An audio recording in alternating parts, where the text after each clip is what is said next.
Nosso cenário aqui está de pé de novo, desde o mesmo cenário que a gente teve, que a gente usou ontem.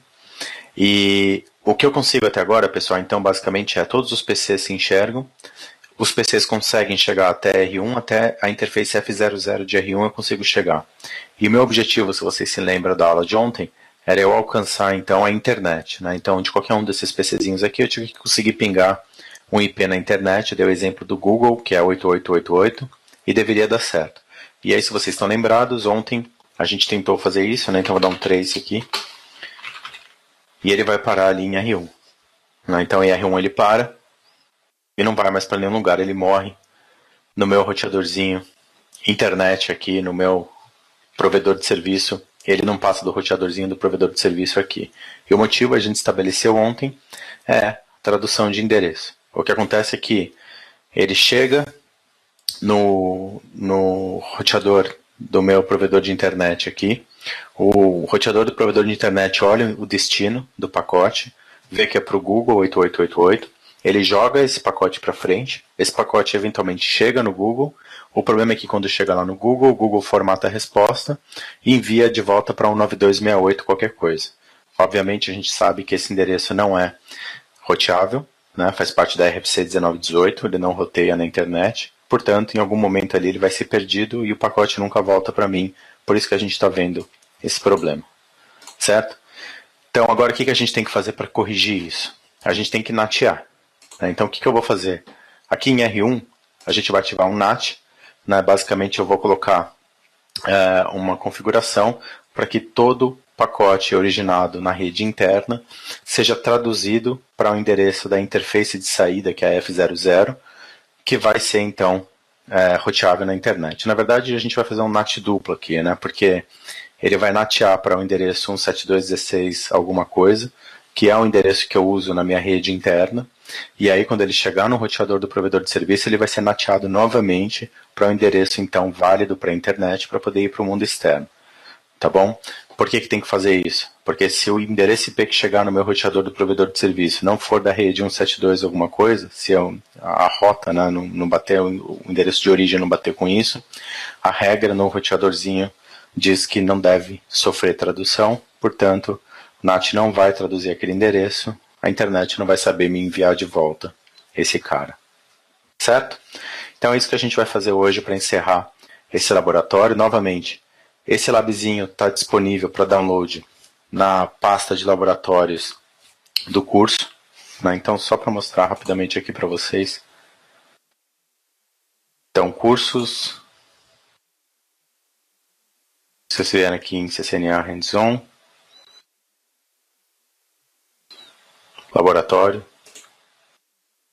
Sei que está pegando um pedaço só da tela aí para vocês, mas pelo menos dá para vocês verem. Né? Então, em laboratório aqui, pessoal, na seção laboratório do curso Hands-On, vocês têm os labs propostos em aula organizados por aula. Né? Então, vocês têm aqui na aula 1, aquele labzinho que a gente fez na aula 1, lembram-se? Na aula 2, esse lab que a gente está terminando hoje. Então, esse é um lab de GNS3, vocês têm que ter o GNS3, então, instalado. E a aula 3, que é a aula de hoje, já está ali o cenário que a gente vai usar na aula de hoje também. Tá bom? Lembrando, eu coloquei uma notinha aqui só para lembrar que os labs de Packet Tracer são para o Packet Tracer 7. Então vocês têm que instalar o Packet Tracer 7, tá? E vocês conseguem o Packet Tracer 7 clicando nesse link aqui. Então se vocês clicarem aqui, ele abre para vocês esse link que tem umas pastinhas com tudo que vocês precisam para rodar, então, todos os labs que a gente vai ver e ainda mais alguns. Então, na pastinha do Packet Tracer, vocês têm lá o Packet Tracer 7 para Windows, Packet Tracer 7 para Linux, né? Basta baixar e instalar, e aí vocês vão poder usar, certo? Então, isso aqui era mais para vocês, então, se lembrarem que a gente tem isso disponível. Então, vamos lá, em R1. Vou ativar, então, o NAT em R1 agora. Então, vamos começar do começo. Eu vou colocar, então, as duas interfaces, né, minhas. Deixa eu voltar aqui o GNS3. Essas duas interfaces que a gente vai trabalhar no R1, essa aqui, a F10, é por onde o tráfego vai entrar, certo? Então, a F10 é por onde o tráfego chega da nossa rede interna. A gente vai, então, configurar NAT inside nessa interface, certo? A F00, por sua vez, é a interface por onde o tráfego sai do meu roteador. O tráfego, então, vai ser traduzido ao passar por essa porta. É isso que eu quero dizer. Então, a gente vai configurar essa interface para ser a interface NAT out. Tá? Então, isso é o primeiro passo da nossa configuração. Deixa eu baixar o volume do telefone aqui. Então, R1.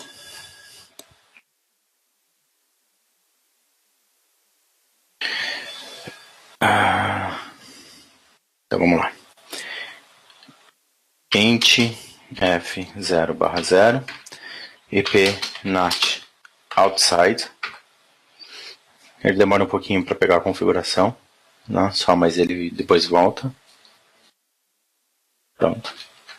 E agora a interface 1/0, se não me engano, vai ser a IP NAT inside. Então, o tráfego chega pela interface F10 da minha rede interna, que é exatamente o tráfego gerado pelos meus PCzinhos aqui, certo? E eu quero então que ele seja traduzido para alguma coisa aqui na interface F00 para que eu consiga então chegar na internet. Né? Então, esse é o primeiro passo. Definir as interfaces que vão ser a NAT-IN e a NAT-OUT.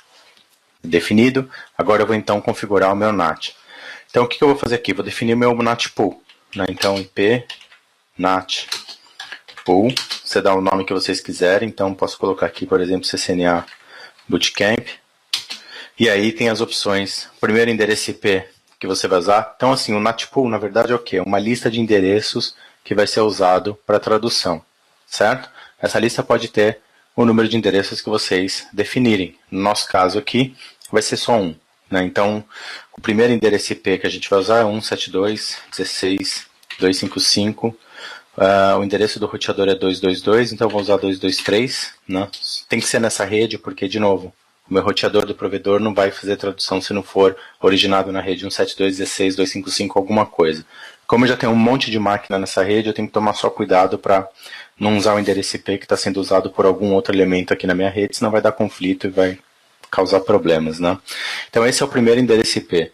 O segundo endereço IP, na verdade o range, né? Você define o range de endereços que vão ser usados. Para o nosso laboratório eu só preciso de um endereço IP, então eu uso o mesmo endereço aqui, meu range na verdade tem só um endereço.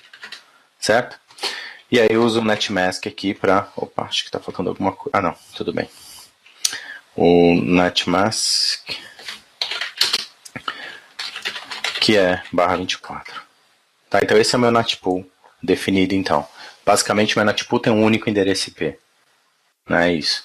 Agora, o segundo passo é o quê? Eu vou definir uma lista de acesso que vai então explicar para o meu roteador quais endereços de origem eu quero que sejam traduzidos para esse endereço que eu acabei de definir aqui. Né? Então, eu falo explicitamente para o meu roteador que endereços que têm origem nessas redes podem ser traduzidos para esse endereço que eu defini. Então, essa é a minha lista de acesso. Então, vamos lá. Access List. Pode ser uma lista de acesso standard mesmo. Então, por exemplo, permit.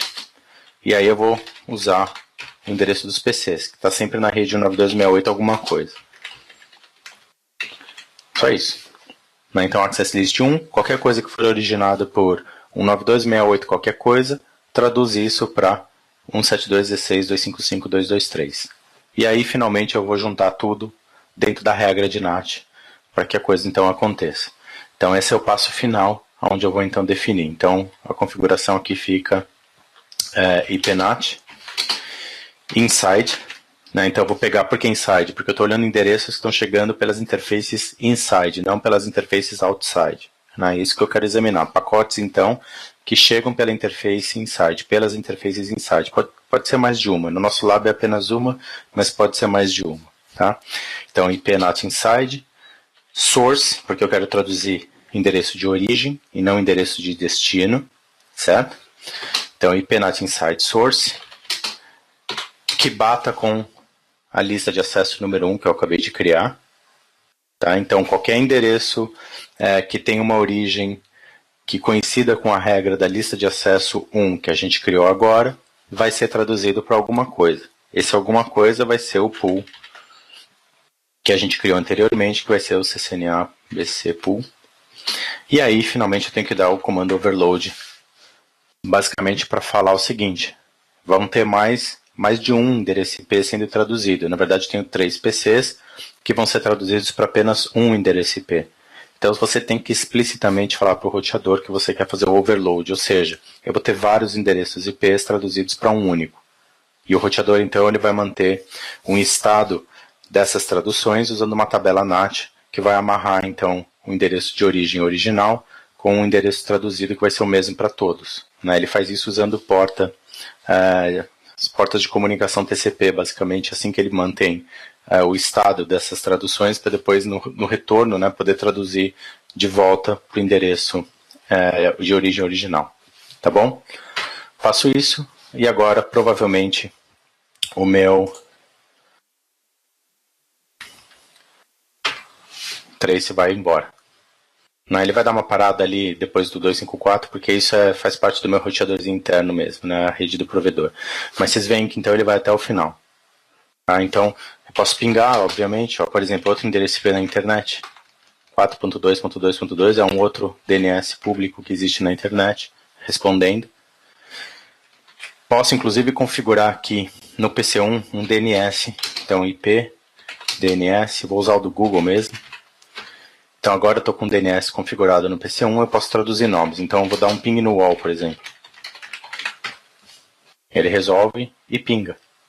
Então, dentro da minha rede interna, eu estou originando, então, um ping que sai do PC1 ou do PC2, não lembro, passa por todos esses roteadores que a gente colocou no meio do caminho. Aqui em R1 ele faz um NAT e joga esse cara para a internet me responde e ele traz de volta por todo o caminho até o PCzinho que a gente está trabalhando.